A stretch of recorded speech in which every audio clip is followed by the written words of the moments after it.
세상의 모든 지식 언더스탠딩.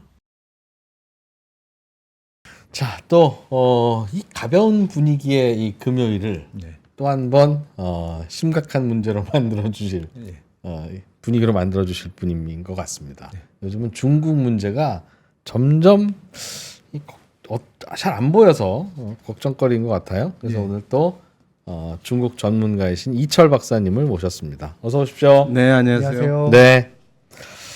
지난주에는 양회 이야기를 좀 해주셨고, 특히 중국의 총리가 기자회견 안 하기로 한 것이 어떤 의미를 갖는지.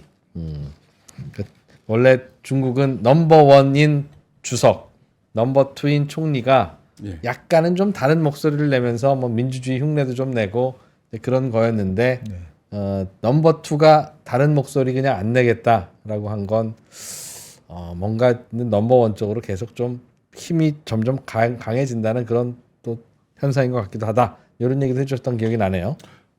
예, 사실은 그렇게들 많이 이야기하는데 제가 볼 때는 넘버 2 자리를 놓고 겨루는 것 같다 이렇게 말씀드렸었죠. 2와 3가. 알겠습니다. 오늘은 지난 시간의 이야기를 좀 이어가려고 하는데요. 예. 원래 지난주에 이번에 발표된 중국 정부가 금년에 달성하겠다는 10대 임무 미션 여기서 3가지를 설명드렸었는데요. 네. 그 나머지 7개를 좀 간략하게 좀 설명드리고 네. 그리고 이제 제가 생각할 때는 이 10가지가 관통하는 10가지 이 미션을 관통하는 로직이 있어 보여서 조심스럽지만 그 얘기를 와우. 좀 말씀드리려고 합니다. 네. 우선 생각이 잘 안 나실 테니까 좀 상기시켜드리면 10가지 중에 1, 2, 3번은 지난 시간에 배웠는데 예, 기억이 안 날 게 뻔하니 1, 2, 3번부터 다시 얘기해 주겠다. 네네. 첫 번째는 시진핑 주석이 새로운 키워드를 들고 나왔었죠. 새로운 질적 생산력. 이거를 발전시켜야 된다. 이렇게 얘기를 했었고 그래서 그걸 하기 위해서 두 번째 미션으로 과학기술을 엄청나게 거국 체제로 개발을 하겠다. 이렇게 했었고 그다음에 세 번째로 내수 확대를 하는데 그 방법이 보상 판매 이거를 소비재와 설비에 대해서 하겠다. 이거가 이제 그 3가지였죠. 예. 그래서 지금 이미 반응이 좀 있습니다. 그 시진핑 주석이 얘기한 그 새로운 질적 생산력 이후에 리창 총리하고 띵쉐상 상무위원하고가 우리 그거 해야 된다. 이렇게 또 새삼스럽게 또 발표를 했어요. 그래서 이제 아마 각 부처 그리고 지방정부별로도 이제 하나씩 구체화된 정책이 나올 걸로 예상할 수 있고요. 그리고 이제 그 내수 확대 정책으로 보상 판매를 한다고 했고 그때 자동차와 가전을 주로 들어서 이야기했었거든요. 예. 그래서 그 비아디가 저점 대비 주가가 30% 올랐습니다. 그러니까 중국 사람들은 알겠어. 자동차를 바꿔준단 말이지. 그러면 전기차 업체인 그렇죠. 아마 화석차를 그렇게 해줄 것 같지는 않고 그러면 전기차. 전기차라면 비아디. 이렇게 이제 로직이 가는 것 같아요. 근데 박사님 보상 판매라는 게 저희도 종종 경험하잖아요. 그 뭐 보던 TV 갖고 오면 무조건 새 TV를 바꿀 때 뭐 20만 원 보상. 그게 보던 TV를 그럼 그 받아간 가전회사가 중고로 중고나라나 혹은 당근에다 20만 원에 판다는 얘기는 아니고 어차피 그건 다 쓰레기통 가는 건데 사실상 20만 원 할인해 준다는 뜻이잖아요. 그 말은. 그런데 그렇게 이야기할 사람들이 많다 보니까 이제 중국 정부가 아니야, 그거는 재활용할 거야. 그리고 재활용도 산업화하고 합리화해야 돼. 해서 그 정책이 또 들어 있어요. 그래요. 그래서 저는 그거 할인을 그렇게 해줄 만한 여력이 지금 비아디든 무슨 테레비 회사든 있는 거냐. 그 말은 그만큼 그동안 마진이 많았다는 뜻인데 그건 아닐 것 같아서. 아니 비아디 같은 기업이 자기 돈 들여서 보상 판매해 줄 거면은 이게 정책에 들어갈 수가 없죠. 그렇죠. 그러니 정부가 그냥 보조금 주면서 중고 TV 갖고 가서 정부가 알아서 하겠다. 방법은 여러 가지 방법이 나올 것이고 아무튼 그 돈은 정부 주머니에서 나올 텐데 얼마만큼 어떻게 나오느냐는 거가 이제 앞으로 예. 구체화될 정책이고요. 그리고 중국의 그 예산이라는 게 80% 이상이 지방 정부가 가지고 있는 거거든요. 네. 그래서 중앙 정부는 그렇게 해줘라고 얘기할 뿐이지 네. 정말로 이 주머니 끈을 풀어가지고 돈을 내야 되는 사람은 지방 정부예요. 그럼 지방 정부가 각각 상황이 다르지 않습니까? 네. 그럼 지방 정부가 이제 님의 뜻이 그러시다면 저는 이렇게 하겠어요 하고 대응을 하고. 해야 되는 거고. 예, 예, 예. 그러다 보니까 이제 지방마다 정책은 다르게 나올 거예요. 그러나 그 혜택은 결국은 차 바꿀 거면 BYD. 네. 사람들이 그렇게 추측하는 가전제품 거죠. 바뀌면 하이얼. 예. 그리고 당연하겠지만 그걸 엄청나게 많이 해주고 화끈하게 해주는 지방 정부는 네.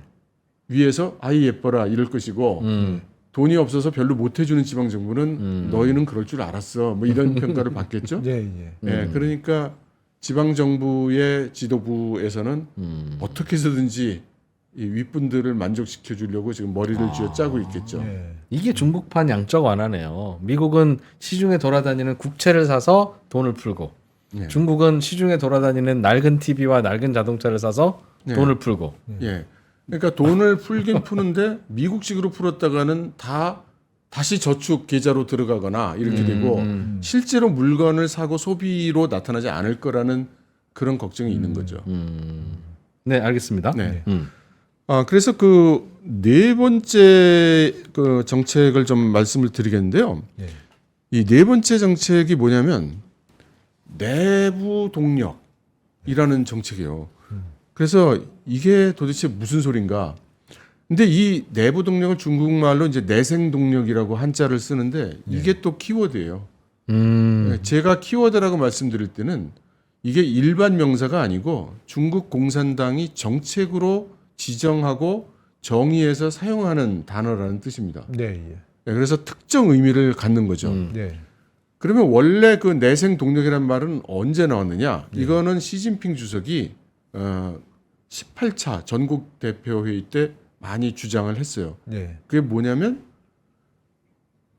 우리나라가 발전을 해야 되는데, 그러니까 이런 거죠. 네. 말을 물가에 끌고 갈 수는 있어도 예. 안 마시면 어쩔 수가 없다. 예. 이제 이런 식으로 우리가 발전을 하려고 그러면 당사자가 발전하겠다는 그 욕구, 네. 의지 이런 게 있어야 된다. 네. 뭐, 그게 뭐 쉽게 얘기하면 그게 내생 동력이에요. 네. 그래서 안으로부터의 동력, 내가 뭔가 해보겠다는 그게 있어야 된다. 그게 없으면 어떤 정책을 피고 어떻게 노력해도 잘 되지 않는다. 네. 이게 이제 시진핑 주석이 이제 강조해서 했던 말이라서 이게 키워드가 됐어요. 네. 그래서 이 내부 동력에 대한 정책으로 가장 첫 번째로 나온 말이 모든 경제 주체가 내생 동력을 발휘해라. 네. 그럼 모든 경제 주체라는 게 여기서 뭐냐? 국영기업, 민간기업, 네. 외국기업. 예. 그러니까 이거는 어떻게 보면 좀 부정적인 의미로 보면 아무리 말을 해도 말을 잘 안 들으니까 네. 좀 자발적으로 하면 안 되겠니? 꼭 하나하나 시켜야 되겠니? 예. 뭐 이런 뜻일 수도 있겠어요. 예. 예. 그리고 두 번째로 나온 말이 통일시장이라는 말입니다. 이 통일시장이라는 말이 또 키워드예요. 그러다 보니 중국 정부에서 이렇게 큰 정책 발표를 하면 이런 키워드들이 막 여기저기 박혀 있는데 그 키워드들의 원래 뜻을 모르면 이게 잘 해석이 안 돼요. 예. 예, 그래서 중화권에서는 이런 것들을 이제 해독한다고 표현합니다. 해독. 암호 해독하듯이. 예. 그러면 통일시장이 뜻하는 바가 뭐냐? 여기서 같이 나오는 단어들은 뭐 재산권을 보호하고 시장 접근을 보장하고 공정 경쟁을 하게 한다. 뭐 이건데 이 통일시장이란 말이 나온 배경은 뭐냐면 네. 중국 내에서 각 지방 정부들이 자기 지방 기업은 자기 정부한테 세금을 내잖아요. 네. 그러니까 지방 정부 입장에서는 우리한테 등록돼 있는 기업들은 예쁜 애들이고, 그렇죠. 네. 그러면 바깥성 기업이 와가지고 여기서 장사를 해서 매출을 가져가면 네. 싫지. 네. 그게 싫은 거예요. 본사 기준으로 지방 정부에 세금을 낼 거니까. 그런데 이게 또 이제 그 그게 또 케이스 바이 아닌가요? 케이스입니다. 그래서 여러 가지로 또 지방 정부가 제재를 가하는 경우가 있어요. 네. 뭐 예를 들면 우리 지방 정부의 정부 조달 물자에 납품을 하려면 우리 지방 영수증을 발행할 수 있어야 된다. 뭐 이런 식으로 건다든가. 네. 그러면 이제 그 울며 겨자 먹기로 거기다 이제 지사 같은 걸 만들어서 그 하기도 하고. 그러면 세금이 이제 또 그쪽 지방 정부로 가는 거죠. 네. 그러니까 우리 외국 기업 입장에서는 중국에 가보니까 중국 기업에게만 유리하고 외국 기업은 굉장히 불리해. 불공정이야. 네. 이제 이렇게 얘기하잖아요.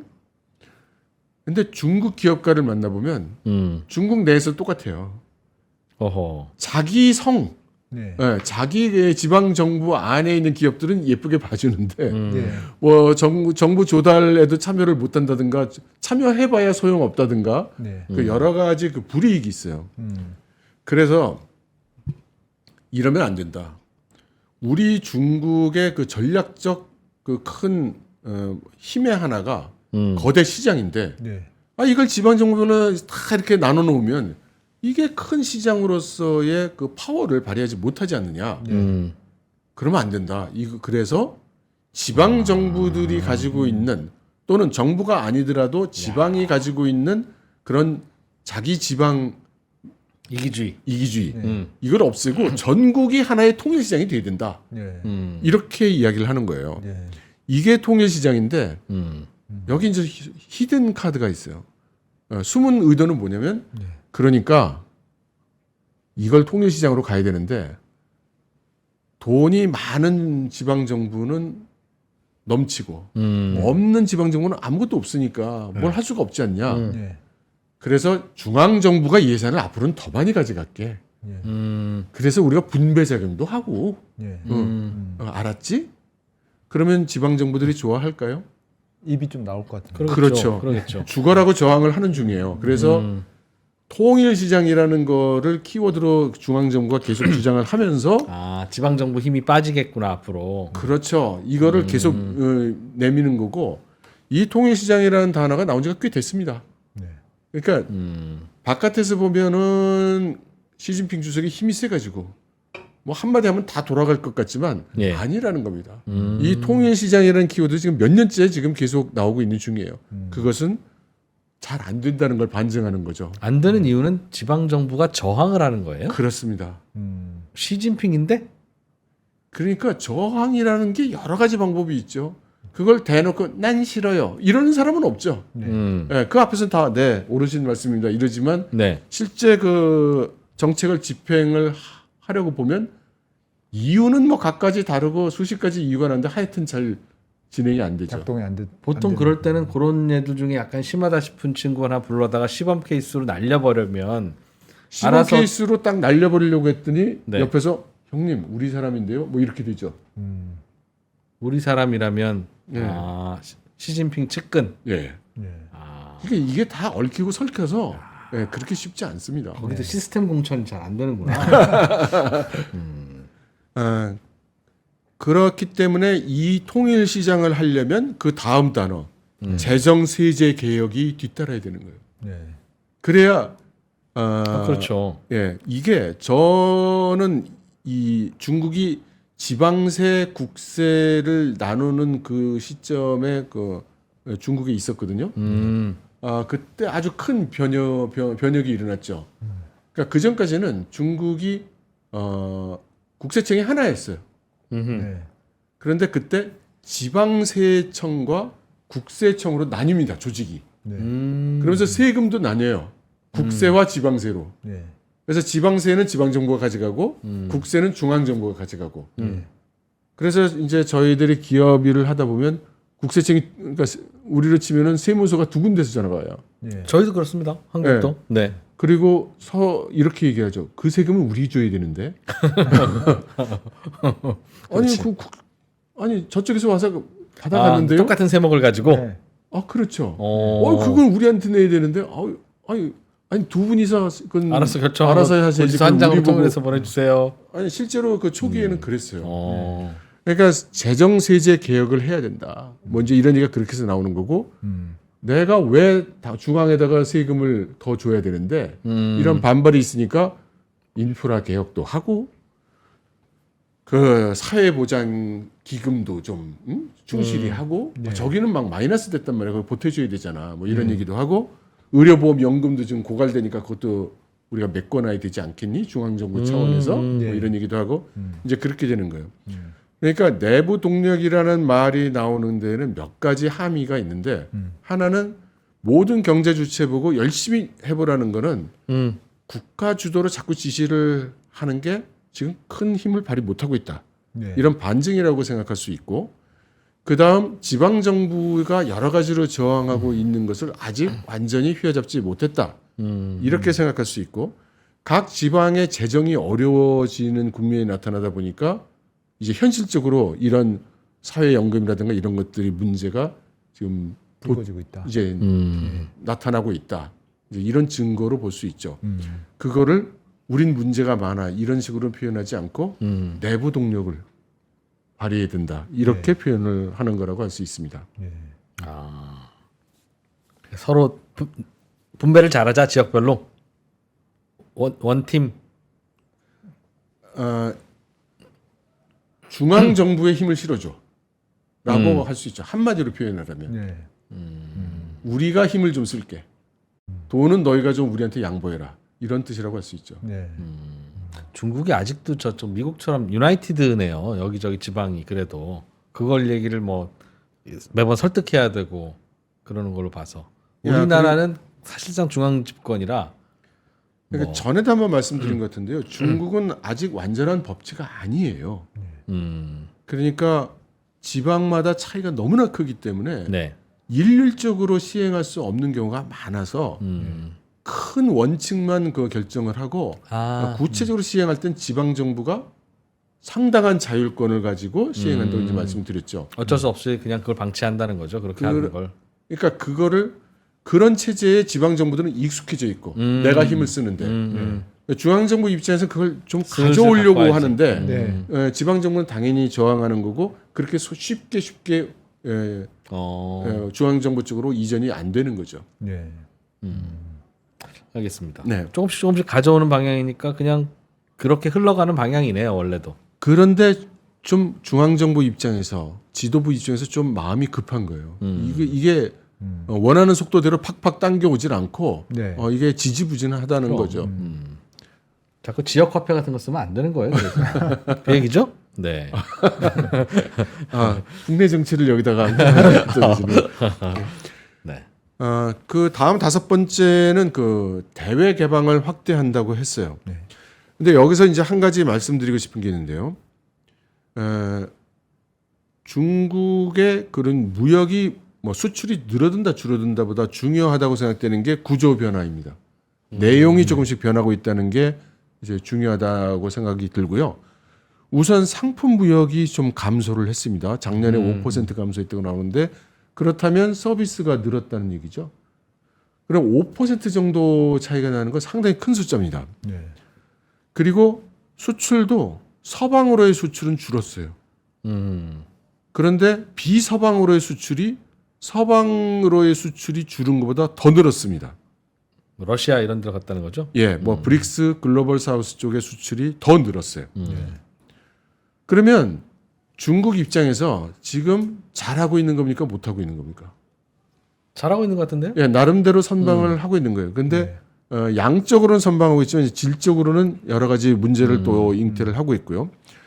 그리고 옛날에는 중국이 수출하는 물량 중에 상당 부분이 외자기업, 외국 기업이 수출하는 거였어요. 그런데 미국 같은 데서 이렇게 막 트럼프 같은 아저씨가 나타나서 관세 막 때리고 하니까 네. 이제 외국 기업들이 자꾸 나가죠. 네. 그리고 제조 공장을 아세안이니 베트남이니 인도니 이런 데로 옮기잖아요. 네. 그러다 보니까 이제 무역에서 외자 기업의 비중이 자꾸 줄고 있다. 네. 그래서 지금은 이제 아주 명확히 나타나고 있는 겁니다. 그리고 이 수출이 늘어나고 있는 거를 여러 경제학자들이 계산을 해 보니 미국으로의 수출이 줄은 것만큼 멕시코라든가 베트남 같이 그런 국가들의 대미 수출이 늘었고 대미 수출이 늘은 국가로 중국의 수출이 늘었고. 네. 네, 그래서 지금 그 중국으로부터 공급망이 완전히 해결됐다고 보기보다는 쿠션 먹고 들어간다는 거죠. 그렇습니다. 그게 현재 상태라고 이제 봐야 된다는 거죠. 아무튼 중국 입장에서는 어떻게 가든 뭐로 가도 서울로만 가면 되는 거고 수출과 수입을 견지하기 위해서 안정성을 추구하겠다고 했어요. 네.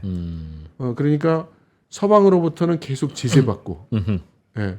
그다음 우회 수출을 하자니까 얘기는 자꾸 복잡해지고, 네. 그러니까 양을 마구 늘리고 이런 것보다도 뭔가 안정적으로 자기들이 정책과 전략 목표를 달성할 수 있게끔 공고히 하는 게 필요하다 이렇게 보고 있다는 거고요.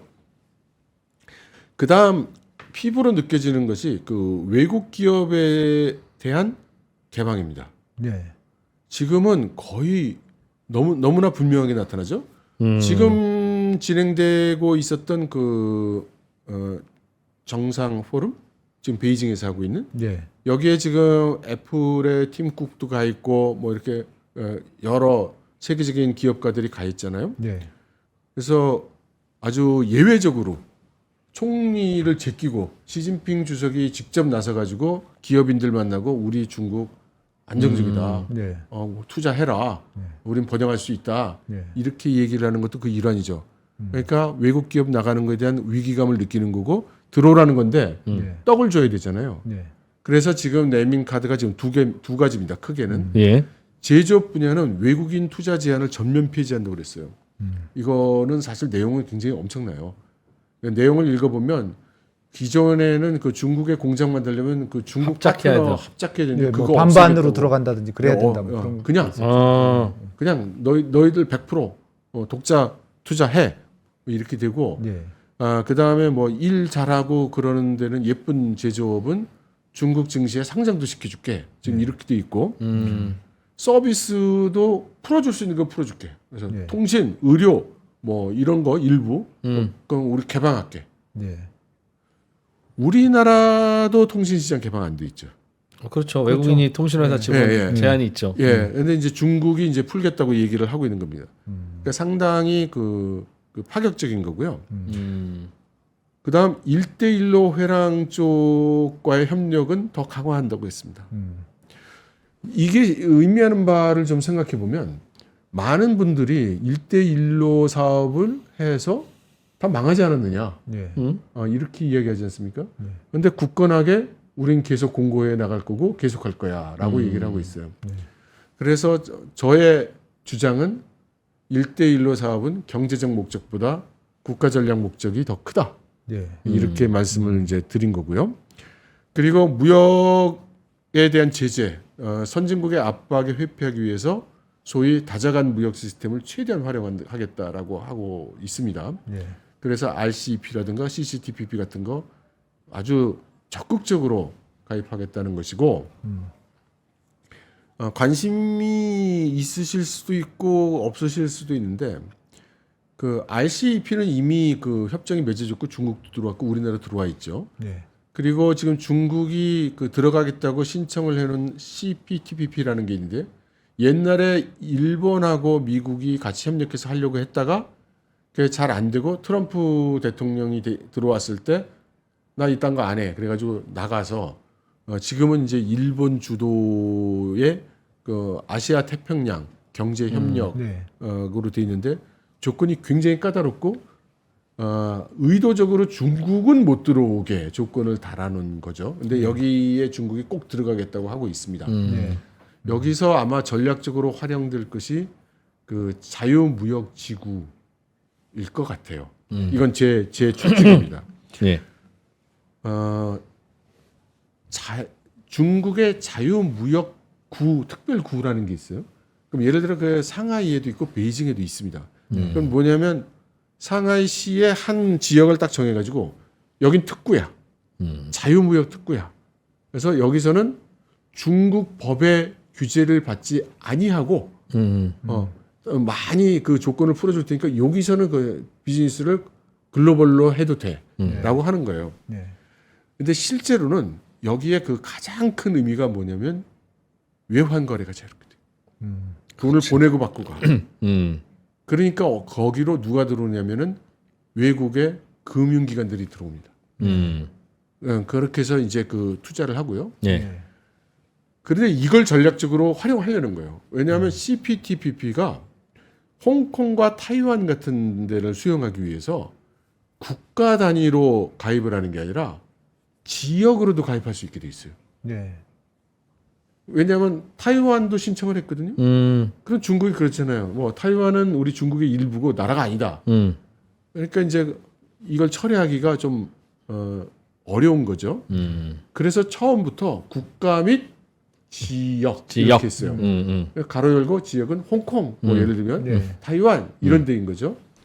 근데 중국은 이제 그걸 활용하려는 것으로 저는 생각을 하고 있어요. 네. 중국 내에 이 자유무역 특구라는 데가 여러 군데 있는데 나는 그러면 중국 전체가 못 들어간다면 자유무역 특구, 그러니까 중국은 너희들의 조건을 다 만족시키지 못하지만 중국 안에 있는 자유무역 특구는 그 조건을 만족하네? 그럼 지역도 된다면서? 그럼 우린 요 자유무역 특구만 모아서 들어갈래. 이런 식으로 지금 전략적으로 추진하려는 것으로 생각이 됩니다. 그러니까 일본은 어떻게 해서든지 막아내려고 지금 하고 있는 거고요. 근데 만일에 이게 만일 중국이 지역으로 가입을 하게 되면 그러면 이제 중국이 더 성큼 더 개방적으로. 예. 중국이 개방된다는 뜻보다는 우리가 개방된다는 뜻이 더 강할 겁니다. 우리가요? 네. 무슨 말씀이세요? 그러니까 중국이 하고 싶은 비즈니스를 CCTPP 조건으로 이제 하게 될 테니까요. 네. 예를 들면 요즘 그 테무나 알리익스프레스가 지금 말이 많잖아요. 네. 그거는 뭐 배송료 안 낸다고? 네. 똑같죠. 지금은 우리나라와 그 WTO 그리고 한중 무역 협정에 의한 룰에 따라서 무역이 이루어지고 있는데 CPTPP 룰을 받아들여야 된단 말이에요. 우리나라도. 예. 근데 중국이 우리는 일부만 들어갈게. 근데 그 일부를 다 모아보면 우리보다 커. 이제 그렇게 되는 거죠. 지키기 좀 불편한 법이 있나요? 그러니까 중국은 자유무역특구가 아닌 지역에서는 자기 국내법이 적용이 되니까 하고 싶을 땐 하고 안 하고 싶을 땐 안 할 수 그렇죠. 있구나. 이중잣대를 가질 수 있게 되는데 우리는 한 잣대밖에 없게 되니까 그게 이제 불리해질 수 있겠죠. 오, 스마트한데? 외국인 투자자들을 좀 유치하고 싶거나 나가는 걸 막고 싶은가 봐요. 내심 중국이.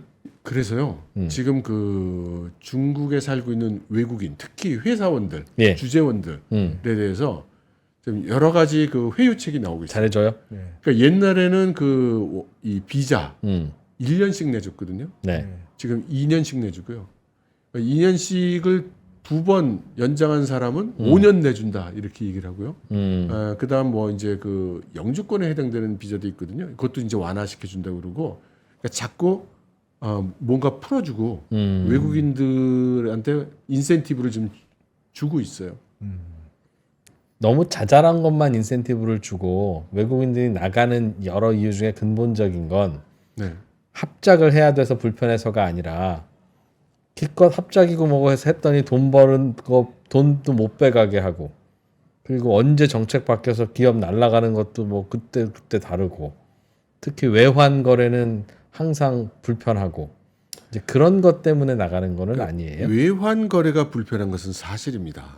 그래서 돈을 보낼 때 시간이 오래 걸린다든가 뭐 이번에는 얼마밖에 못 하겠다든가 뭐 이런 게 있는 건 사실인데 아주 널리 퍼진 오해 이야기인데 이익을 봤어도 송금을 못 한다. 제가 아는 한 그런 적은 없었습니다. 근데 그 얘기가 왜 그렇게 다 퍼져 있어요? 이건 제 해석인데 꼭 맞지 않을 수도 있습니다. 예, 중국에서는 이제 그 법인을 설립할 때 이 자본금 규모를 정하게 돼 있어요. 그럼 보통 어떻게 하냐면은 이 큰 회사 자본금 규모가 클수록 회사가 신용도가 높고 그렇잖아요. 그러면 우리가 100억짜리 회사 만들게 이렇게 한단 말이에요. 근데 처음에 100억을 다 안 넣어요. 처음에 먼저 10억 넣습니다. 음흠. 그리고 두 번째로 또 10억 보내고. 네. 근데 한 30억쯤 보내는 타이밍에 보니까 이제 돈을 벌기 시작해. 음흠. 중국 법인이. 어. 그럼 돈을 안 보내요. 네. 나머지 70억을 안 보내요. 그래서 왜? 뭐 거기 있는 걸 하면 거기서 돈 되니까. 벌어서 쓰니까. 네. 그러니까 돈 안 보내. 음. 근데 우리나라도 마찬가지예요. 음흠. 그걸 100억짜리 회사를 만들기로 했으면 100억을 넣어야 돼요. 그렇죠.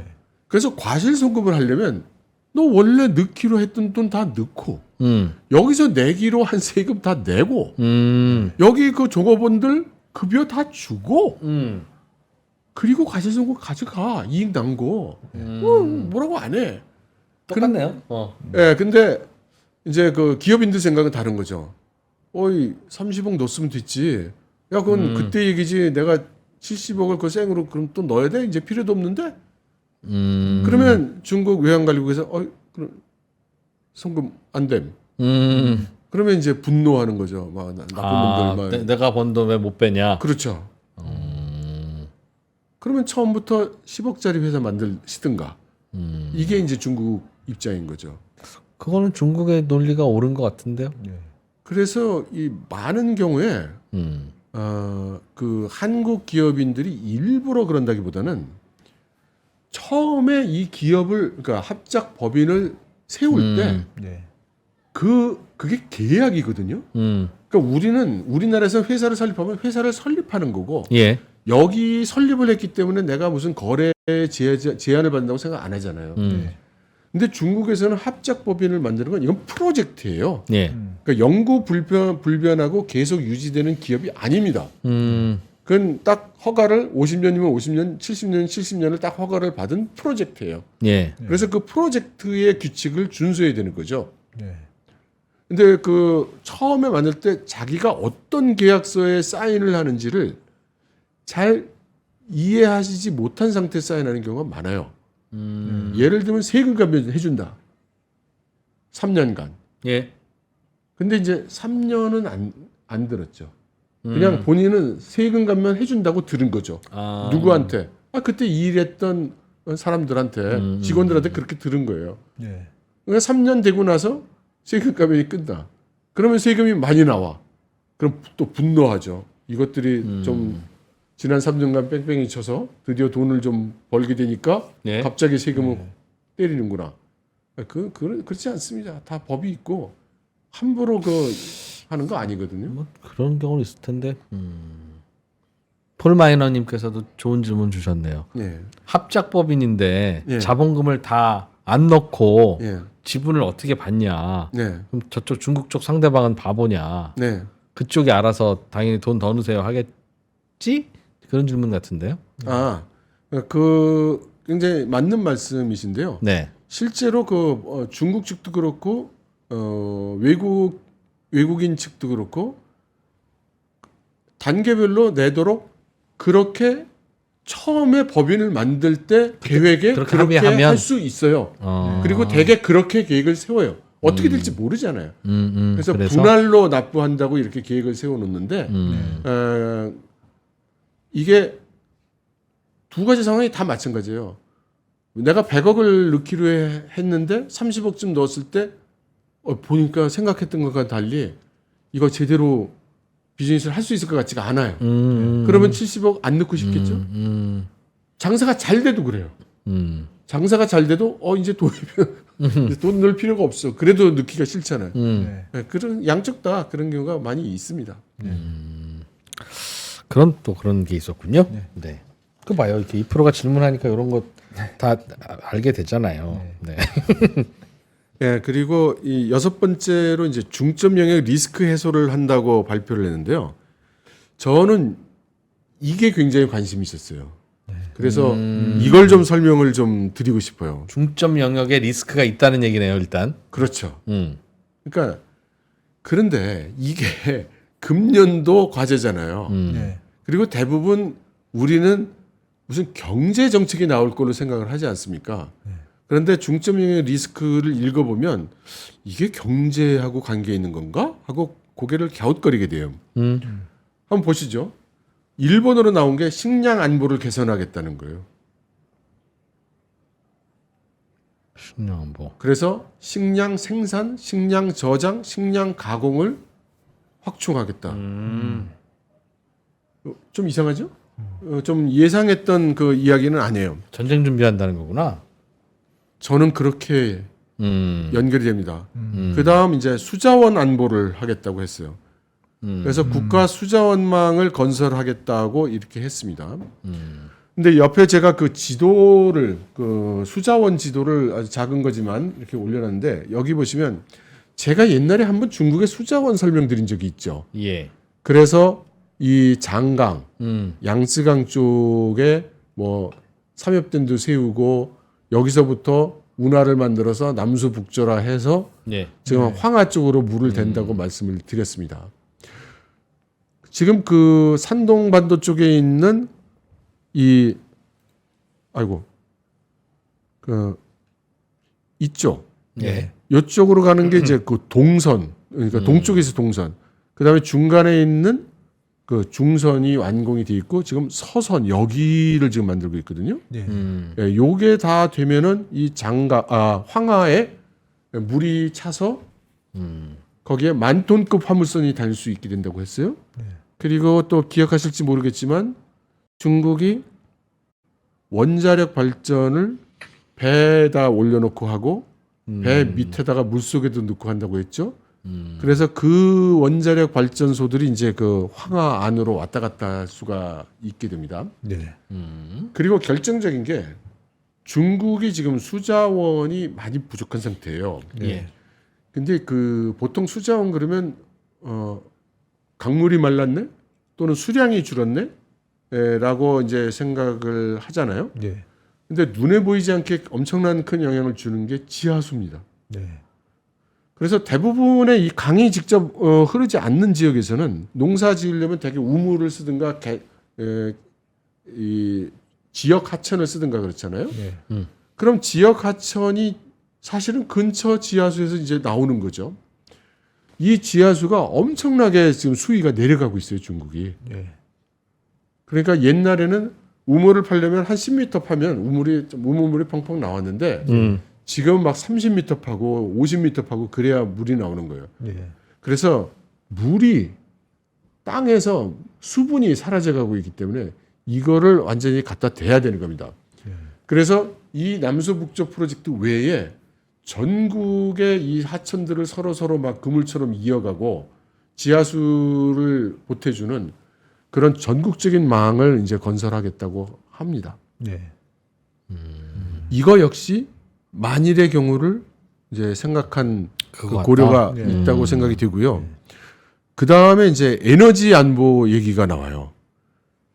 요즘 있었던 지난 일주 동안에 나온 보도인데 바레만에서 매장량 1억 톤 규모의 그 유전을 발견했다고 하고, 그 다음 그 해룽장 성에서도 1억 톤 매장의 유전을 발견했다고 합니다. 그래서 중국이 지금 자기 땅에서도 계속 유전을 파고 있어요. 네. 그렇게 하면서 그 에너지를 찾고 있는데, 여기서 금년부터 그 중국이 쌍방향 그리드를 이제 시작했어요. 그래서 쌍방향 그리드라는 건 뭐냐면 그 우리도 지금 하고 있죠. 다른 나라 많이 하고 있죠. 그러니까 전기를 받아 쓸 뿐만 아니라 내가 전기를 생산해서 이제 팔 수도 있는. 남주기도 하고. 예. 예, 이거를 그 전국적으로 이제 시행을 하기로 했고 여기에 수소 에너지를 전략적으로 확충하기로 했습니다. 전에 한번 말씀드린 적이 있죠. 그 중국의 에너지가 서쪽은 남고 동쪽은 모자른데 그걸 수송하기가 어렵기 때문에 그 전략적 대안으로서 수소가 등장을 하고 있고 그래서 이 수소 에너지를 그런 차원에서 전략적으로 개발을 하기로 했고 그것이 이제 금년부터 현실화돼서 이제 돌아가는 겁니다. 네. 그리고 우리가 잘 아는 히토리를 연상케 하는 전략광물 자원 안보를 시행한다고 했고 그리고 전략 비축 시설을 확대한다고 했어요. 여기서 전략 비축 시설이 주로 비축하는 거는 제일 큰 게 첫 번째는 식량, 예. 두 번째는 에너지. 예. 세 번째는 뭐 종자, 각종 그 생필품 같은 것도 들어갑니다. 이거가 그 이미 몇 년 전에 그 국가 전략 비축국이라는 걸 만들어서 전국적으로 해오고 있는데 이게 금년에 다시 키워드가 급상승한 이유가 뭐냐 이런 것도 이제 생각할 수 있고요. 그 다음 네트워크 데이터 안보 능력을 제고하겠다고 했습니다. 여러분들이 만일에 이제 그 텐센트 같은 기업을 방문을 하시면 네. 그러면 이제 그 홍보관 같은 데 데려가요. 네. 그럼 홍보관에 가면 텐센트가 자랑하는 여러 가지 우리가 이러이러한 사업을 잘하고 있습니다. 이런 게 그 돼 있는데 그 전시 품목 중에 하나가 데이터 센터가 있어요. 네. 그게 괭이저우, 그 중국의 서남부에 있는 성이죠. 괭이저우에 있는 데이터 센터가 조그만 모형으로 만들어져 있습니다. 네. 그래서 그 모형을 보시면 산을 파고 지하 깊이 들어가 있어요. 왜 그렇게 들어가 있느냐? 네, 저는 그 역시 안보와 관계 있다는 생각이 아니 들 수 없었습니다. 뭐 그렇겠죠. 예.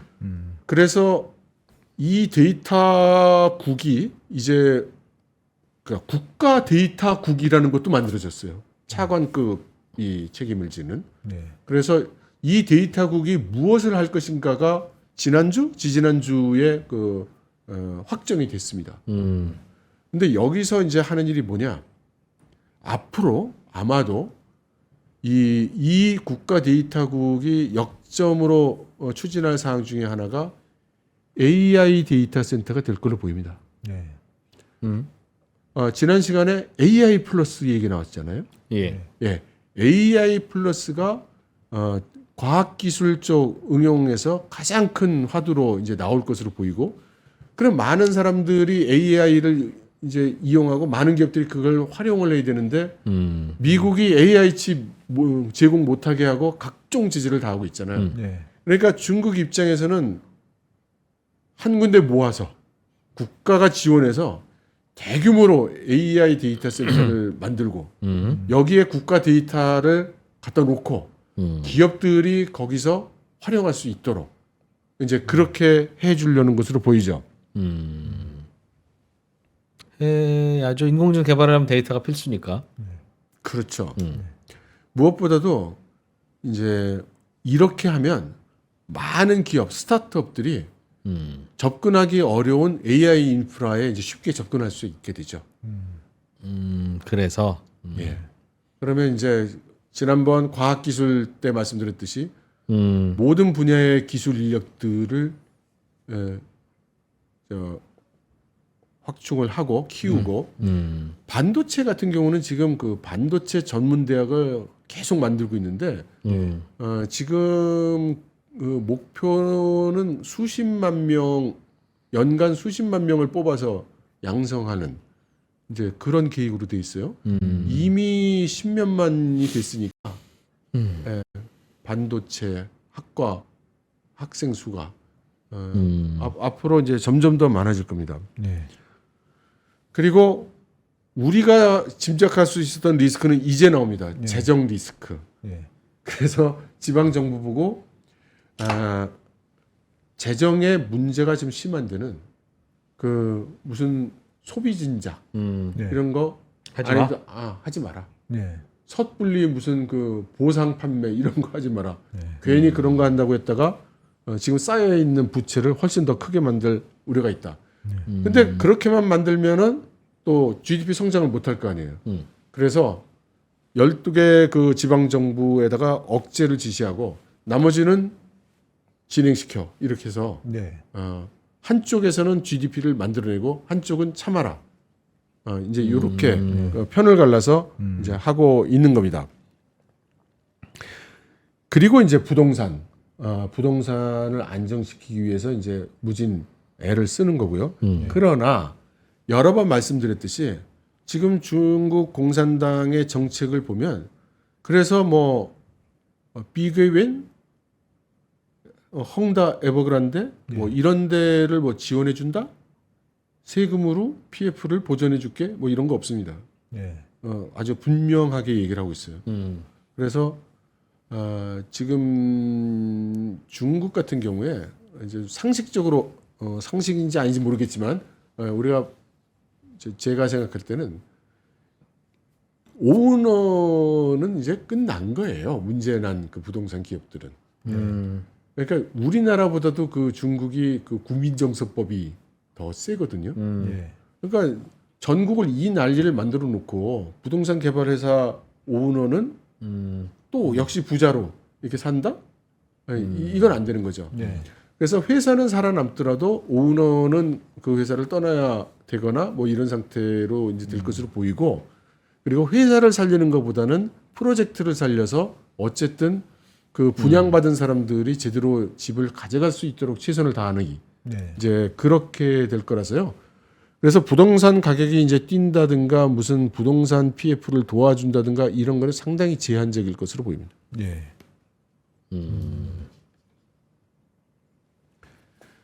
그리고 7번째가 이제 농촌 전면지능인데요. 저는 이게 굉장히 재밌습니다. 근데 다른 분들도 재밌을지는 모르겠어요. 좀 어렵다고 할까? 이제 낯선 단어들이 좀 나올 것이라서 그런데요. 일단 공동부유가 제일 먼저 나와요.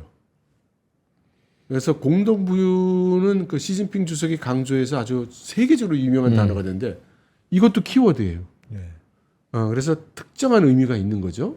그리고 중국 공산당의 그 전략 목표의 하부 목표 8개 중에 하나고요. 그래서 많은 분들이 이거를 시진핑 주석이 갑자기 캐치프레이즈로 내걸은 말로 생각하시는데 그렇지는 않다.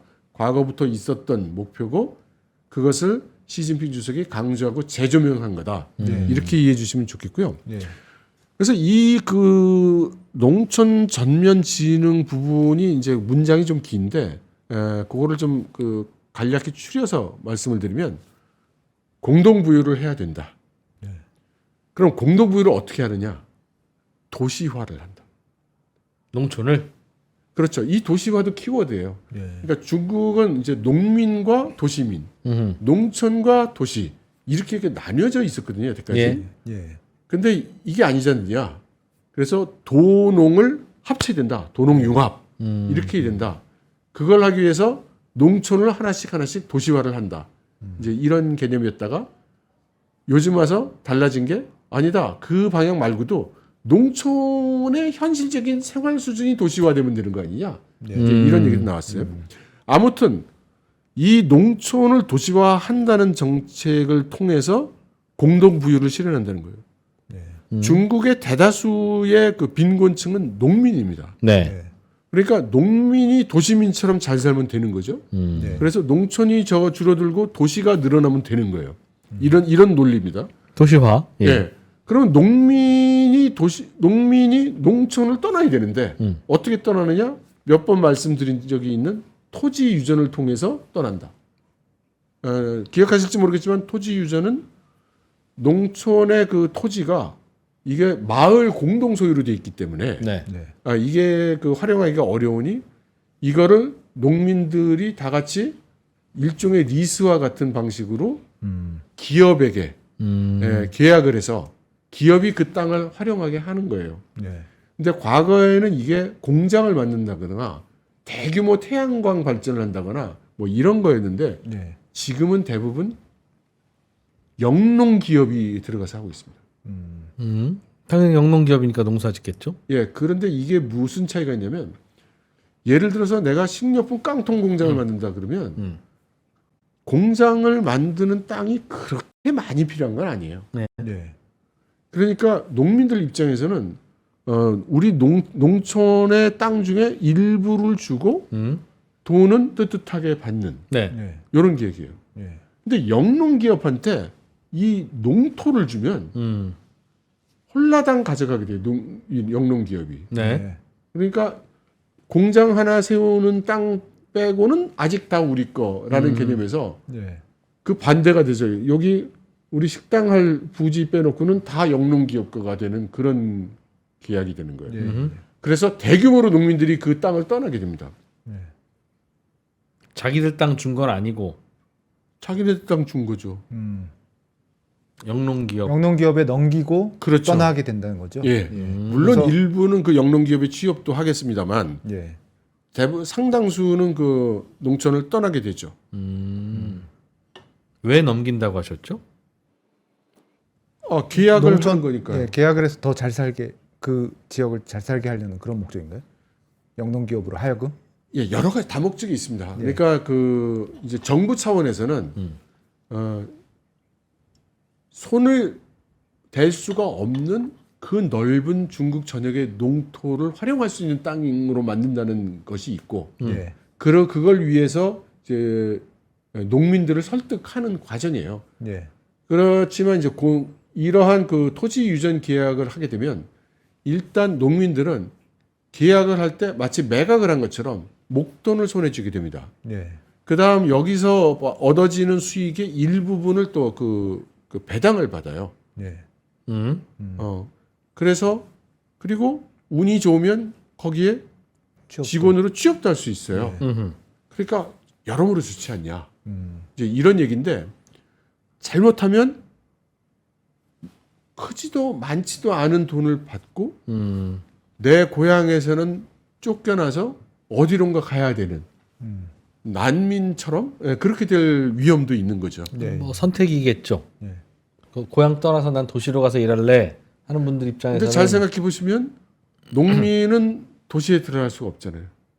그 호적 때문에 예. 예. 그래서 호구 제도를 폐지하겠다라는 정책이 이제 또 나왔습니다. 네. 그러니까 이거는 중국이라는 나라를 엄청나게 바꾸는 그런 일이에요, 이게. 6억 5천만 명의 인생을 바꾸는 지금 작업을 하고 있는 겁니다. 좀 도시로 와라 그런 뜻입니까? 농민들아 도시로 더 와라. 강요하는 건 아니지만 그런 결과가 되는 거죠. 네. 농사는 그냥 기계화 내지는 단체로 농업법인이 지을 테니 땅 그렇죠, 팔고 도시로 와라. 생각해보세요. 이게 기업이 기계화 영농을 하는데 그렇겠죠. 사람 많이 필요 없겠지. 지금까지 있던 농민들이 다 필요하겠어요? 네. 그 말은 근로자가 부족해서 인건비 올라가니 그 좀 압력을 낮추고 싶다는 뜻입니까? 이제 그런 것도 있지만 구조적으로요. 2016년에 그 나온 그 중국 안에서 나온 리포트를 보면 예를 들어 100평의 땅이 있으면 100평의 땅에 농민이 농사를 지으면서 이 농사 일이 일손이 부족하니까 외부에서 그 일손을 고용해서 쓰거든요. 네. 네. 그 인건비가 그 농지에서 나오는 수입보다 더 많아졌어요. 그러니까 곳에 따라 다르겠지만 대부분의 중국의 농촌에서는 농사를 지어봐야 손해다. 네. 그래서 농사를 잘 안 짓는다. 네. 네. 그래서 중국은 식량 자급자족이 안 된다. 그러므로 식량 안보에 문제가 있다. 네. 그렇게까지 연결이 되는 겁니다. 그래서 이게 여러 방면으로 이제 고려를 해서 만들어진 정책이고 시진핑 주석이 아주 그 의욕적으로 추진을 하고 있어요. 몇 년째 계속 지방을 가게 되면 여기는 토지 유전 계약 얼마나 했나 꼭 이렇게 물어보고 그러면 또 관료들이 뭐 우리 이렇게 해서 막 올렸습니다. 거의 다 됐습니다. 이렇게 보고를 하고 이렇게 지금 진행이 되어 왔어요. 농업 기업이 가서 지으면 더 효율적으로 지을 수 있다는. 그렇죠. 그러니까 이게 그 지금까지는 각 농민들마다 사실상 자기 땅이라고 하는 농지가 있었단 말이에요. 근데 이제 기업농이 들어가서 이 마을 밭은 다 내 거 이렇게 되잖아요. 네. 그래서 아예 농지 정리를 다 하는 거네요. 그러는 거네요. 네, 다 흩어서 큰 대규모 기계화 영농이 가능하도록 논밭도 다 정리하고 그 개조를 하는 겁니다. 하기야 땅 크기는 중국이나 미국이나 비슷한데 예. 미국은 그 땅에서 나는 농산물을 다 수출하고 예. 중국은 입이 많아서 그런가 수입해야 되면 그건 좀 이상하긴 하죠. 효율적이지 못한 것 같긴 하네요. 예, 그게 이제 중국이 면적이 넓다고 하지만 농사 지을 수 있는 땅은 또 제한적이라서 그렇습니다. 네. 산이 많아요? 엄청 많죠. 아 그래서 예, 사막도 많고. 예. 그래서 이거를 잘 포장해서 하는 얘기가 농촌의 소득 제고를 하고 전국 보험을 실시한다. 그러면서 뭐라고 했냐면 농민이 직공이 되고 그랬었는데 이제 파트너가 되네. 배당도 받는. 이제 이렇게 얘기를 하는 거예요. 유한회사처럼. 근데 이게 정말로 잘 될지는 정말 미지수입니다. 이거는 정말 그 우리 관심을 가지고 봐야 될 곳이라고 생각하고요. 그리고 이제 3대 곡물 생산에 주력하겠다는 말이 나옵니다. 3대 곡물이 근데 밀, 쌀, 옥수수예요. 이것만 보면 별로 재미가 없으시겠지만 이제 저는 여기에 대두가 빠져 있는 게 너무너무 크게 보입니다. 대두, 콩. 브라질에서 수입해 먹겠다 그런 거야? 호주가? 예, 그렇죠.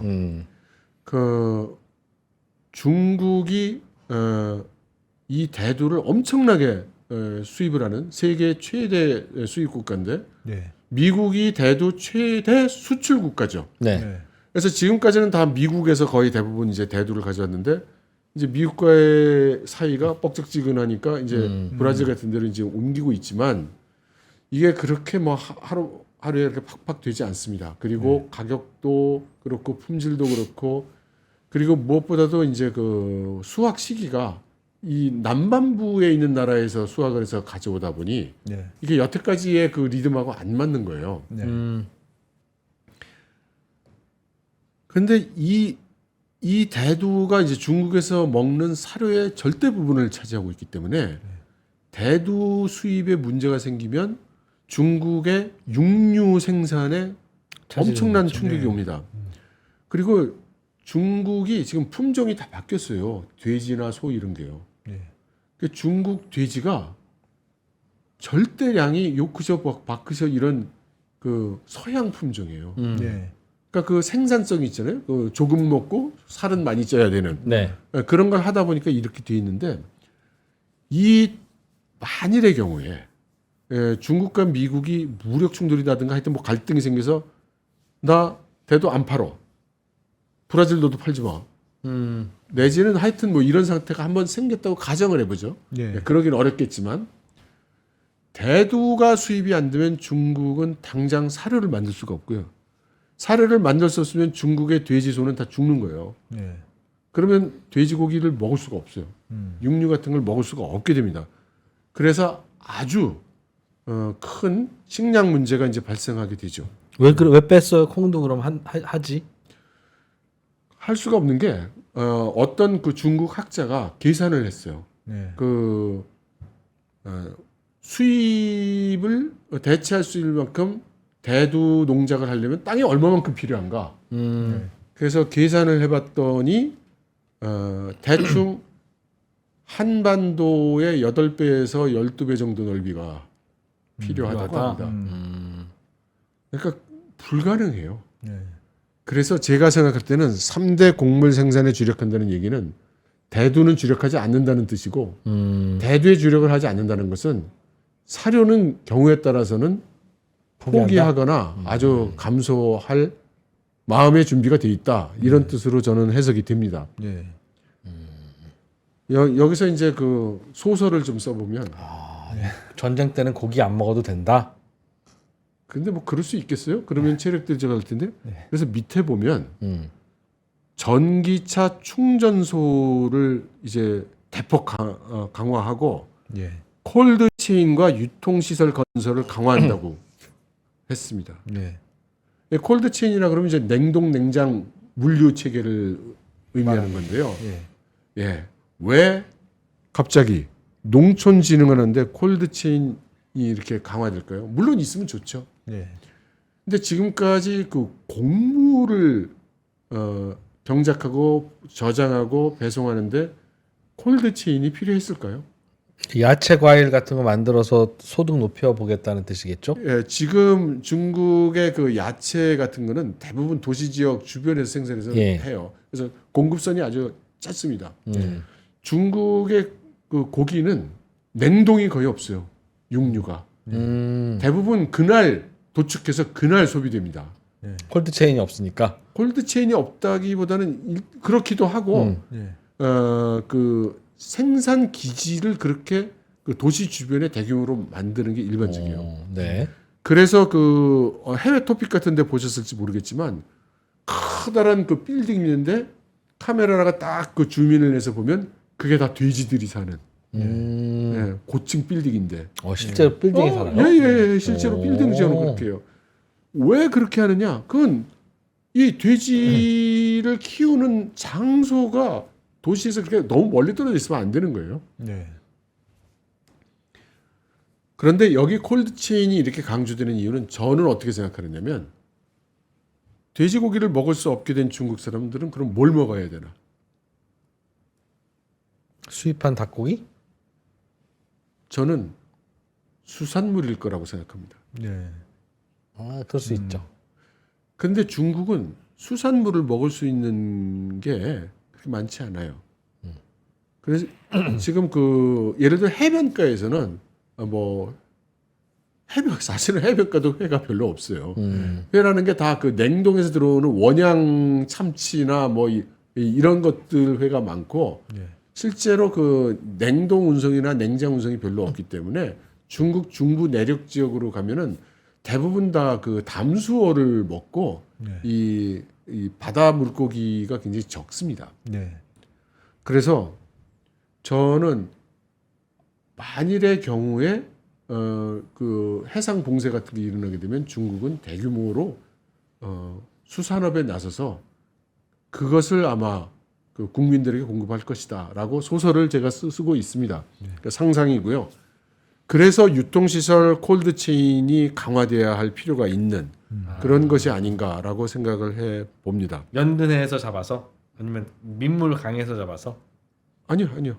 민물강은 사실 주변이니까 그건 네. 뭐 그 큰 적이 없겠지만 지금 먹고 있는 돼지고기를 대체할 수 있을 정도의 물량을 잡아올리면 그건 바다에서 잡을 수밖에 없겠죠. 해상 봉쇄해도 바다에서 잡을 수 있어요? 뭐 그러면 주변 해역에서밖에 못 받겠죠. 예.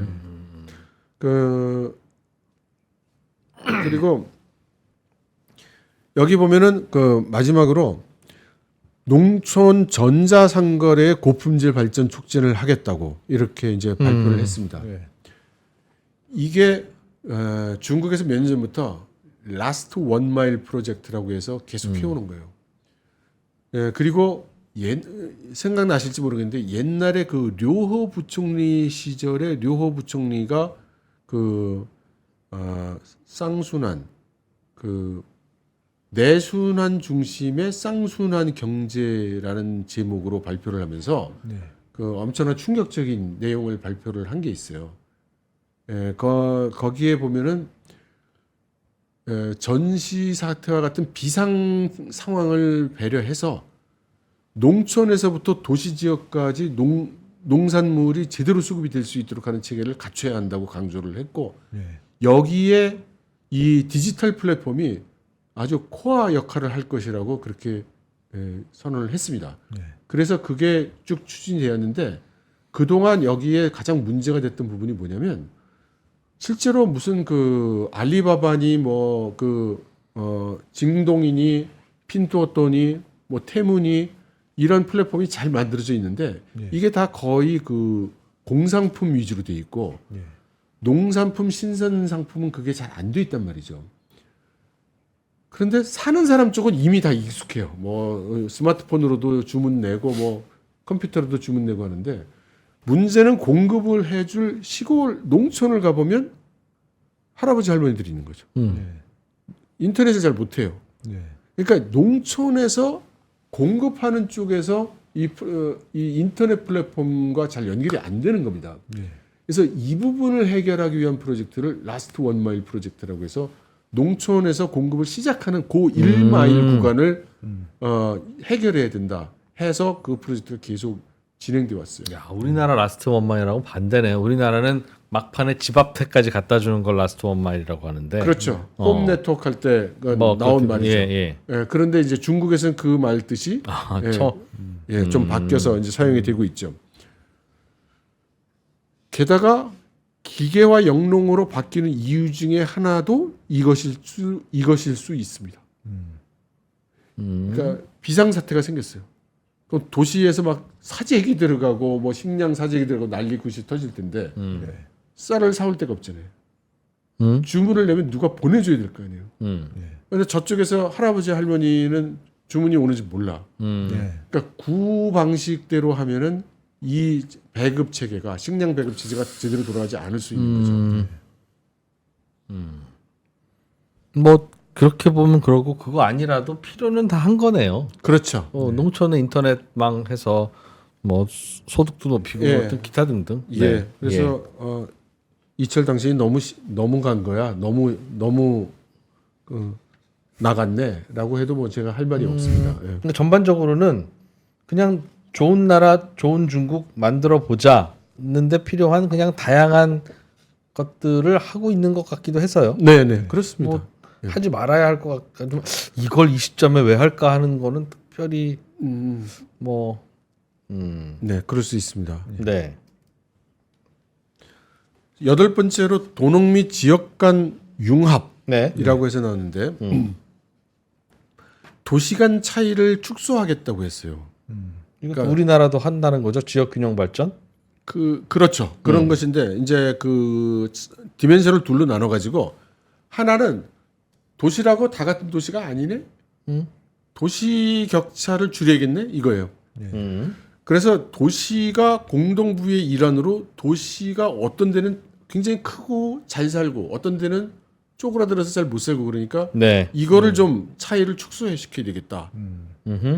그런데 일선 도시 베이징 상하이 이런 데는 더 이상 개발 안 해. 네. 2, 3선 도시 빈 집들을 농민들로 채우려고 하는 거군요. 그런 정책이 계속 있어 왔고 그리고 여기에 그 진작부터 그 중국 내에서 나오고 있는 말이 있어요. 비상 상태를 상정했을 때 베이징이나 상하이 같은 도시가 인구가 너무 과밀하게 밀집돼 있다. 네. 그러니까 그럴 일은 없겠지만 상하이가 폭격을 당한다든가 그러면 3천만이 한 도시 안에 있는데 네. 이건 너무 데미지가 커질 수 있다. 그래서 분산시켜야 된다. 인구와 또 생산 시설과 이런 것들을 가급적 분산시켜야 된다. 그런 정책이 있었어요. 그래서 도시 간 그 격차 축소를 하는 방향이 1선 도시는 거기서 스톱. 2선 도시와 3선 도시 바라옵견데 아래쪽으로 갈수록 더 잘 사는 그런 모습을 만들어야 되겠다. 네. 이게 이제 도시 간 축소고요. 그러면 여러분들이 굉장히 관심 있어 하는 중국 부동산 문제 해결 안 합니까? 이런 질문을 제가 많이 듣는데요. 일선 도시에 있는 부동산을 해결하겠냐고요. 이 여태까지 온 큰 흐름을 볼 때 그렇지 않을 겁니다. 지금 중국 정부가 머리 싸매고 있는 건 베이징 상하이에 있는 대도시에 있는 그런 부동산이 아니라 바로 이런 중소도시에 있는 부동산 쪽이 훨씬 더 중요하고 훨씬 더 정책의 프라이어티가 필요할 있어요. 텐데. 예. 그다음 말씀하신 대로 호구제도. 예, 이거를 개혁을 해서 이제 농민들, 도시민들 이 구별을 없애고 농민들이 도시에 오게 하고 또 여기에서 이제 노리는 게 뭐냐면 어떻게 해서 그런 계산이 나왔는지 잘 모르겠는데 이 사회과학원에 계신 분들의 연구에 따르면 농민들을 자유롭게 도시에 오게 하면 소비가 몇 배 늘어난다. 네. 이렇게 얘기를 하고 있어요. 소득이 어디서 나와서 소비가 늘어나요? 그러니까 토지 유전 계약해서 목돈을 쥐어 드렸잖아요. 네. 그 돈으로. 그러니까 이게 다 한 연환계처럼 바퀴 도네. 예. 이게 다 서로 맞물려 있다고 봐요. 이 정책들이요. 다. 근데 한 번은 일회성 돈이지만 그러니까 2선, 3선 도시로 농민들이 오면 거기에 일자리들이 주변에 이제 공장도 있고 있어야 될 텐데 있어요? 잘? 별로 없죠. 네. 그러니까 공장을 이전해야 되는구나 그쪽으로. 공장을 어디다 지어야겠어요. 2, 3선 도시 근처에 지어야 되겠죠. 그렇죠. 그래야 되는 거죠. 그러면 그 동네 인건비는 싸니까 또 뭘 할 수 있겠네요. 그렇죠. 그래서 또 엊그제 또 새로운 정책이 발표된 게 있습니다. 뭐예요? 중부 지역을 고도 발전시켜야 된다. 중국의 중부 지역? 예. 네. 그러니까 지금 지금까지 발달되어 도시들은 베이징, 대한 상하이 도시. 뭐 다 동쪽 연안에 있으니까 스톱. 거긴 됐어. 이제 중부 지역의 그 경제 발전에 그 포커스를 둬야 된다. 네. 다 한 가지를 나타내는 거라고 저는 생각해요. 예. 인구도 분산시키고, 그다음에 그 동쪽에 가까운, 예. 한미 군사 훈련하는 데서 좀 먼 데로 멀어지고, 이렇게, 예.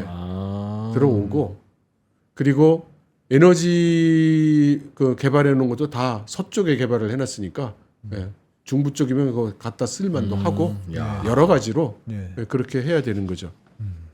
큰 계획이 있네요. 그렇게 해서 9번째 그 정책이 녹색 저탄소입니다. 이거는 뭐 그동안도 해왔죠? 예, 계속 해왔습니다. 그리고 그 이렇게 해온 여러 가지 이제 목적이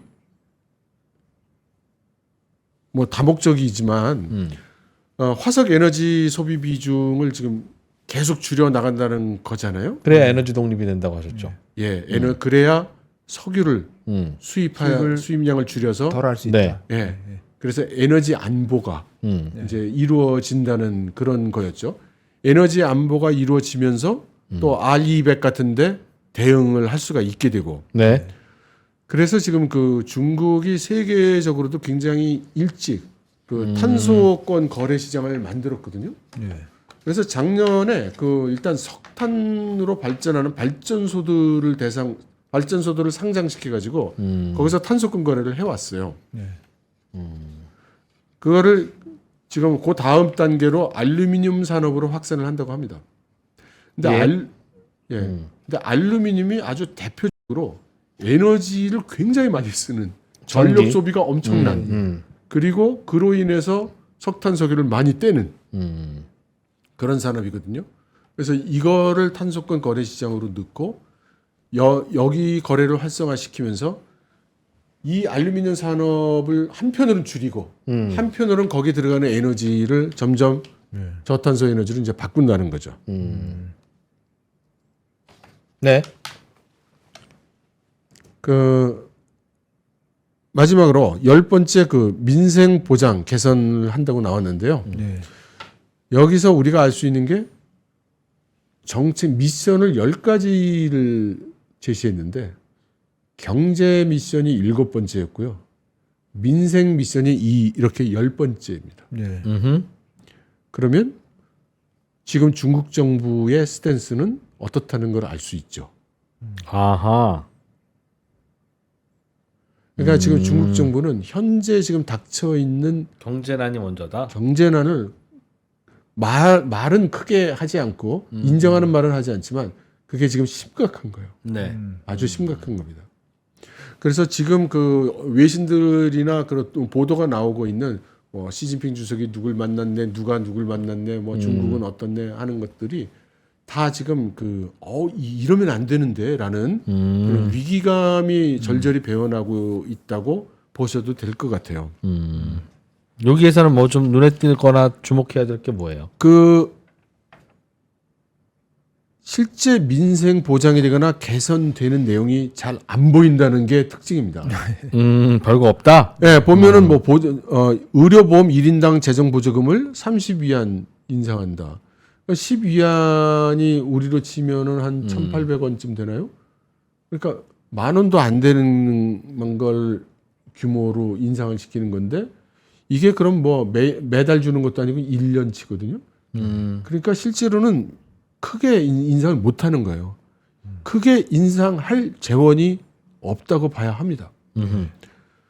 그러면서 지금 그 지방 정부별로는 이미 의료보험 재정이 지금 고갈이 된 데들이 이미 나와 있고, 이게 이제 앞으로 문제가 계속 커질 거죠.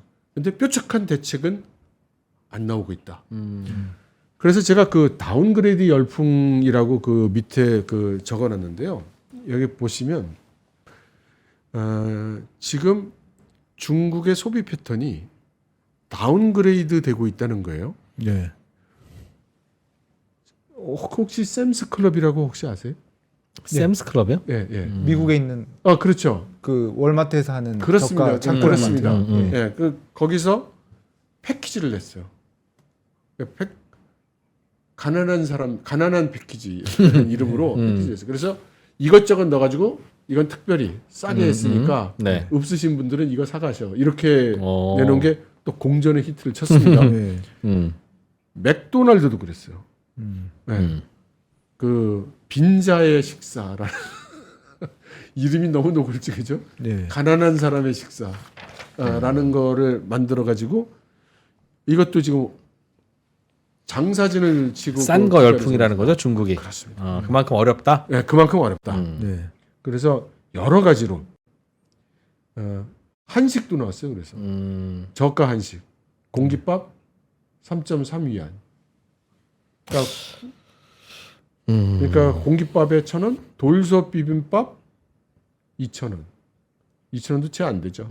예. 예, 닭 덮밥 뭐 3,000원 뭐 이런 식으로 지금 중국에서 잘 팔리는 것들은 거의 대부분 최저가 이런 것들만 지금 잘 팔리고 있어요.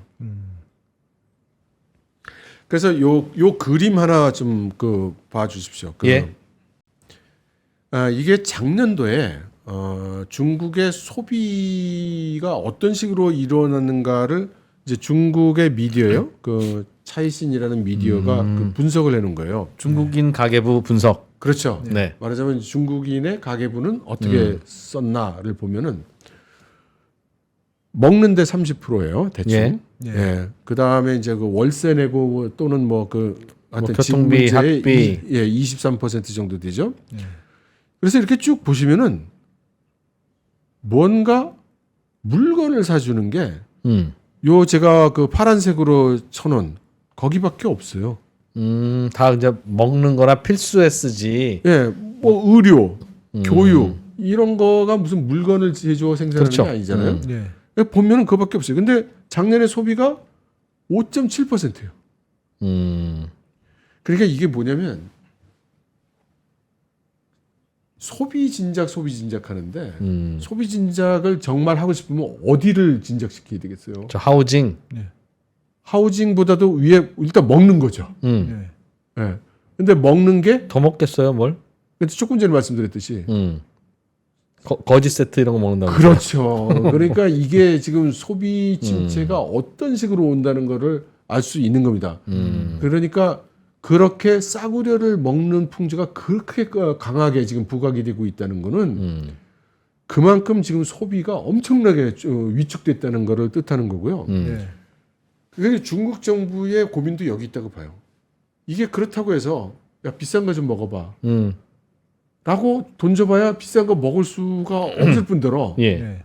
그래서 비싼 걸 먹으면 그래서 뭐 이게 무슨 선순환으로 돈이야 이거죠. 그래서 제조업에 파급 효과를 주기 위해서는 어쨌든 이 가전제품이니 뭐 자동차니 이런 것들을 해야 되는데 네. 비중 전체는 지금 뭐 한 5.7%예요. 그게 자동차 엄청 사주고 테레비 큰 걸로 바꿔줘 봐야 가구 소비의 5.7% 정도 안에서 지금 왔다 갔다 한다는 거죠. 네. 이게 지금 다들 이런 식으로 해서 지금 이 소비 위축이 해소될 수 있을까? 라고 이제 다들 의문을 갖는 거죠. 네. 그러면 먹는 거를 잘 먹으려면 일단 매일매일 주머니에 도는 돈이 이게 풍족해야 되거든요. 예. 그러면 일단 고용 문제가 또 해결이 돼야 되고요.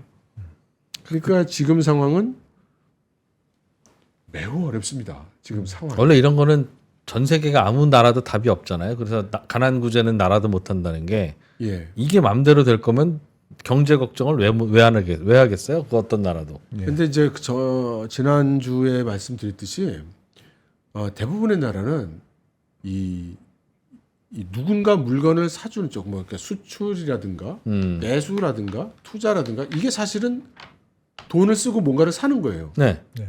근데 대부분은 어떤 데 중점을 두고 있어서 그러니까 뭐 내수가 막히면 수출로 뭐 이런 발상의 전환이 가능했단 말이죠. 예. 네. 근데 중국은 지금 그 세 가지를 다 해오고 있던 상황이었기 때문에 네. 지금 어느 것 하나로 뭐 새로운 방법이 나오기가 어려운 것이다라는 말씀을 드리고 그래서 특정 분야로 뭐 수출로 전환해 또는 뭐 내수로 전환에 이게 지금 가능해 보이지 않으니까 결국은 체계 전체를 바꾸는 수밖에 없다는 이 새로운 질적 생산력 같은 개념이 나온다고 보는 거죠.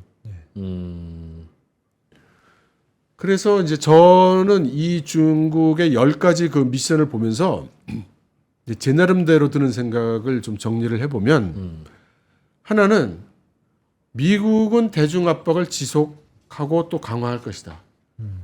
다음 대통령이 누가 되든 중국 후려 패기는 계속 될 걸로 보이고 그럴 것 같아요. 예. 중국 내부의 여러 사람들의 이야기를 종합해 보면 대부분 사람들이 시진핑 주석 체제가 적어도 2030년까지는 갈 것 같다. 이게 이제 그 거의 공론이고. 예. 그러면 중국이 지금 그 서방의 압박에 대항하는 정책에서 뭔가 큰 변화가 있었냐? 지금까지 이야기된 거. 그리고 10가지 미션을 봤을 때 보이느냐? 기본적으로 안 보인다. 네. 서방의 압박이라는 게 중국은 무릎 꿇으라는 건데 그걸 어떻게 그렇죠. 듣겠어요? 네. 그러면 부동산 문제는 해결해 줄 거냐? 여태까지 말씀드렸지만 부동산 우리가 생각하는 또는 우리가 기대하는 그런 방식, 그런 규모로 부동산을 대응해 줄 것 같지 않다. 네. 근데 전 그 대목 한번 확인해 보고 예. 싶은 게 예. 부동산을 적극적으로 살리겠다고 이런 데 쓰기에는 민망하잖아요. 네. 그래서 안 쓴 거지. 뭐 작년 언제쯤에는 뭐 파격적으로 대출도 풀어주고 예. 그리고 농민들을 도시로 오게 하는 게 사실상 2, 3선 도시 미분양 풀어주는 거고 예. 뭐 그런 뜻 아닐까요? 그런 의미가 분명히 있죠. 그리고 네. 이제 베이징이나 상하이 같은 도시도 지금 계속 뭔가 음. 부동산 사는 규제를 풀어주고 있어요. 네, 네. 그런데 이 또 하나 뭐가 이제 나오고 있냐면 지방 금융 산업 구조 개편을 해야 한다고 또 나왔습니다. 이게 무슨 얘기냐면요. 그 몇 년 전부터 계속 그 이야기되고 있던 건데 아무래도 중국 지방에 있는 소규모 금융기관들이 많이 망할 것 같다는 그런 컨센서스가 있어 보여요. 그건 지방 부동산 쓰러졌으니까 당연하죠. 담보대출 거기서 해줬을 텐데. 아, 물론 그렇긴 합니다. 그런데 그게 지금까지는 굉장히 완곡어법으로 표현이 돼 있었는데 이번에는 직설법으로 이제 표현이 돼 있어요. 그리고 많이 문을 닫을 걸로 보입니다.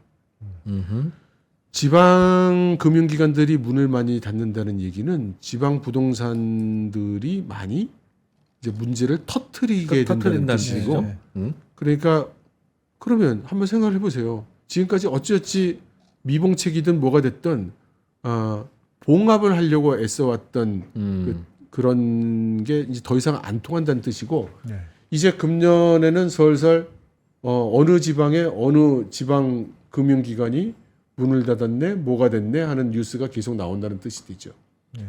그런 상황에서 부동산 가격이 오르거나 하락하지 않는 거를 기대할 수 있겠느냐? 네. 아닐 겁니다. 근데 그 질문을 드리는 이유는 예. 원래 그래서 부동산을 좀 그 거품을 잡고 할 때는 경기가 좋을 때 잡아야 잡히기도 하고 충격이 덜하지.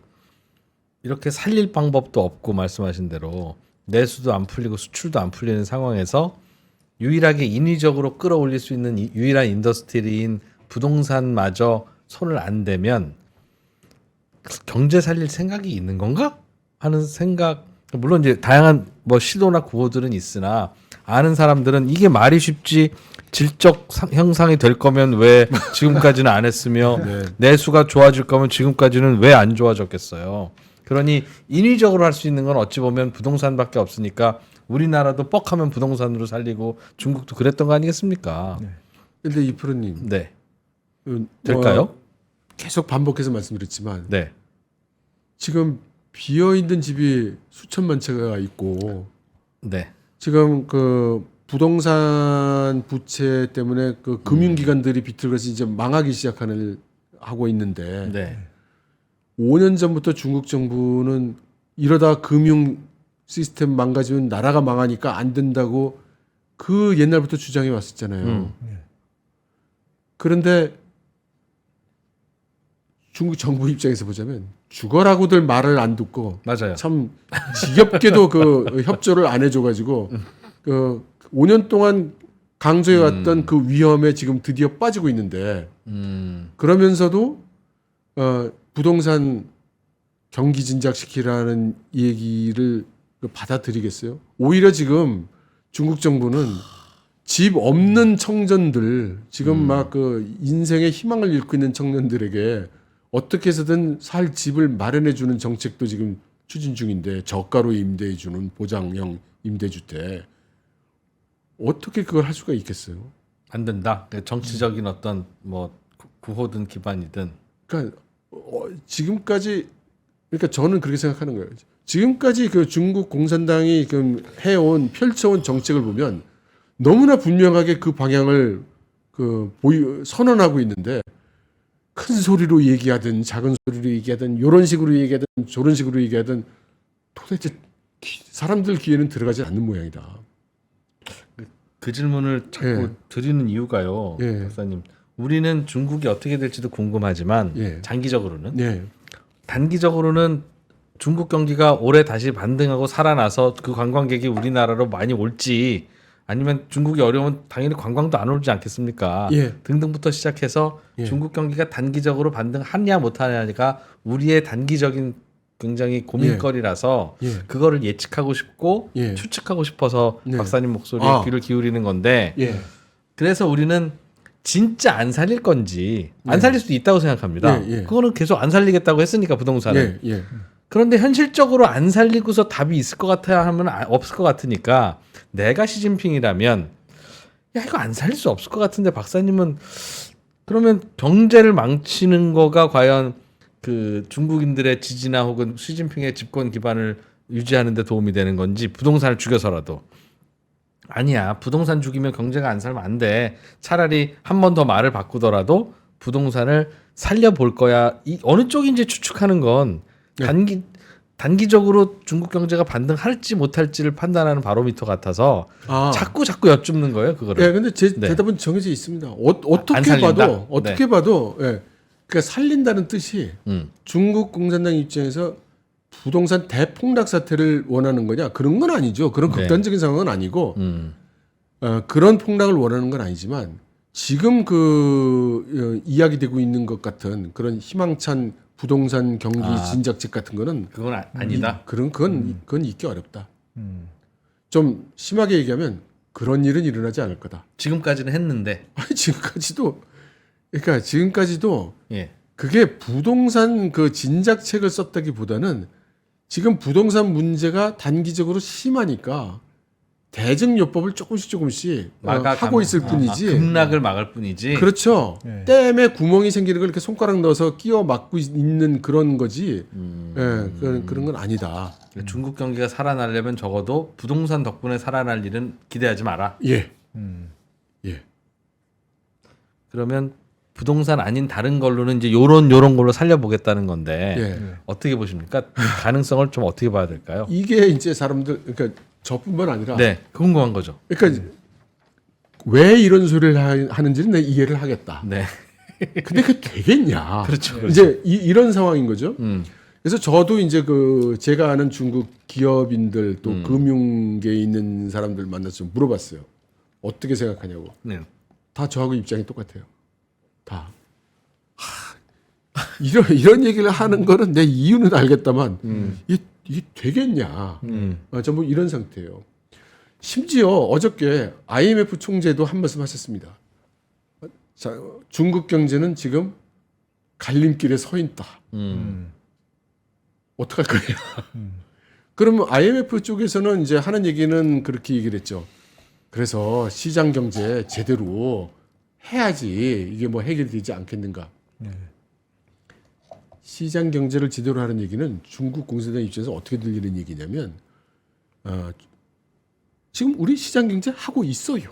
다만 계획 경제도 같이 있을 뿐이야. 그러고 있는 나한테 시장 경제를 하라고 얘기하는 건 계획 경제를 포기하는 뜻입니다. 계획 경제를 포기하라는 거는 다시 말해서 국유 기업이라든가 이런 공유제, 사유제 경제가 아닌 공유제 경제 체제를 포기하는 뜻입니다. 공유제를 포기하라는 뜻은 공산주의를 포기하라는 뜻입니다. 공산주의를 포기하라는 말은 중국 공산당이 없어지라는 뜻하고 똑같습니다. 그럼 중국 공산당이 없어지라는 말은 우리 보고 죽으란 말이에요. 이렇게 되는 거예요. 그러니까 그거를 그대로 그렇게 받아들일 수는 없죠. 그래서 그러면 중국이 이렇게 해서 막 뭔가 발전이 이루어지고 혁신이 이루어질 거냐? 야, 그러면 그렇게 안 되는 거냐? 이제 망하는 거냐 중국이? 야, 지지부진 고만고만 그럭저럭 그러니까 그렇게 된다는 맛이군요. 정말 한치 앞을 알기 어려운. 그러나 뭔가 갈림길에 서 있는 것만큼 틀림없다는 그런 생각이 이제 좀 들죠.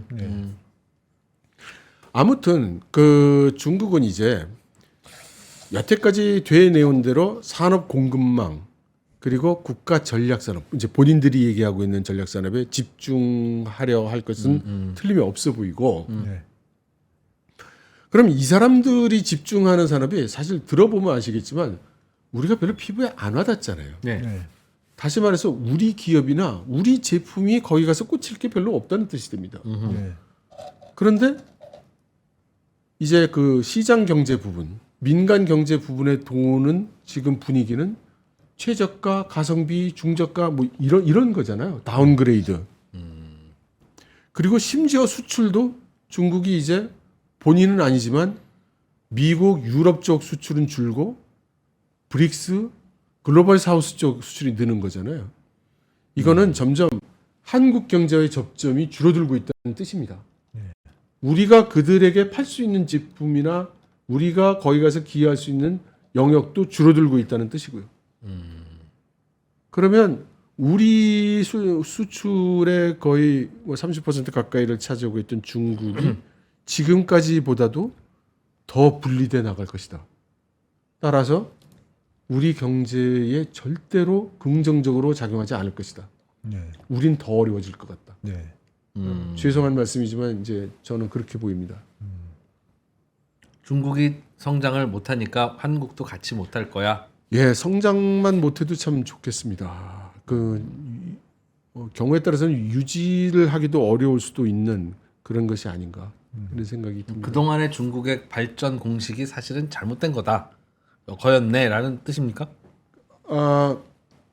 버블이 있었죠. 버블이. 저 개인적으로는 2008년도 그 리만 브러더스 사태 이후 소위 그 인프라 투자에 의한 GDP 생산 이게 그때 한 해, 두 해 하고 말았어야 되는 거를 거기 재미 들려서 계속해 온 게 지금 오늘 이런 사태를 낳는데 크게 작용했다고 생각이 됩니다. 그때 거에 구조조정을 하고 가야 되는 상황인 것 같다. 예, 그때 털었어야 됐죠. 이제 그건 임시 조치로서 특별한 조치로서 털었어야 됐다고 생각합니다. 그렇다면 그 기간 동안 한국은 마찬가지로 같이 안 좋을 거다. 워낙 중국이랑 경제가 밀접해 있는 상황이라 예, 그 영향 안 받을 수 없다. 예. 알겠습니다. 그렇군요. 뭐 그럴 수도 있다고 생각했는데 확인하니까 예. 네, 뭐 어느 쪽이든 저희는 방향을 잡고 대응을 해야 되는 거니까요. 예, 그렇습니다. 예. 알겠습니다. 시간이 조금 지났지만 끝까지 듣고 싶어서 오늘은 네 그렇게 됐습니다. 감사합니다. 중국의 올해 2024년 양회에서 발표된 10가지 주제를 중국 매체보다 더 자세하게 저희가 약 한 3시간에 걸쳐서 전해드렸네요. 다시 한번 잘 보면서 배워볼게요. 중국 워낙 간단한 나라가 아니라서 네. 잘 배웠습니다. 고맙습니다. 네, 잘 들었습니다. 이철 박사였습니다.